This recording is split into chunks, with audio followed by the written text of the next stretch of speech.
Quand arriva le jour de la Pentecôte, pouvons-nous lire dans les Actes des Apôtres. Eh bien, ce jour, depuis 2000 ans, il est toujours au présent de la vie de chaque baptisé, comme de celle de l'Église. Cette présence nous fait vivre. Elle est notre souffle. L'Église en nos communautés ne peut vivre qu'au souffle de l'Esprit Saint. Mais trop souvent, cela se vit comme pour M. Jourdain, sans le savoir. Pourtant, notre vie en Christ va de Pentecôte en Pentecôte, comme pour la vie de nos communautés. Nous écrivons encore les Actes des Apôtres, et je vous invite à relire ce livre et à noter toutes les annonces de la présence de l'Esprit Saint auprès des apôtres et dans la vie des premières communautés. Ainsi est-il dit, l'Esprit dit à Philippe pour qu'il rejoigne l'eunuque de la reine de Candice. L'Esprit dit à Pierre lors de la vision à Jopé. Chez Corneille, un centurion de l'armée romaine, à un moment où Pierre prêchait, l'Esprit tomba sur eux tous, est-il dit. Là est une nouvelle Pentecôte. Il n'y en a pas.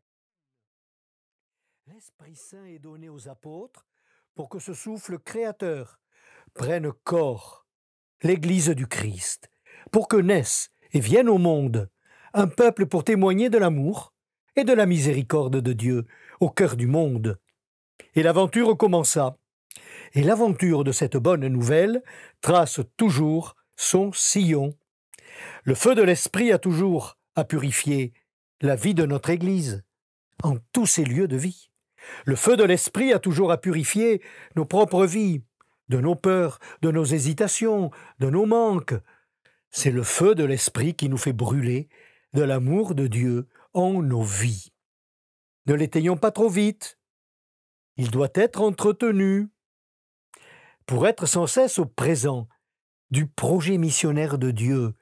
Notre Église, nos communautés doivent davantage se mettre au présent de Dieu et au présent du monde, par la prière, le discernement, le partage et l'action. Avec les confirmés de ces semaines, renouvelons en nos vies cet accueil de l'Esprit Saint. Viens, Esprit Saint, lumière des cœurs, Père des pauvres, envoie du haut du ciel un rayon de ta lumière. N'ayons pas peur d'être dérangés par le vent de Pentecôte et brûlés par la flamme de son amour. Bonne Pentecôte!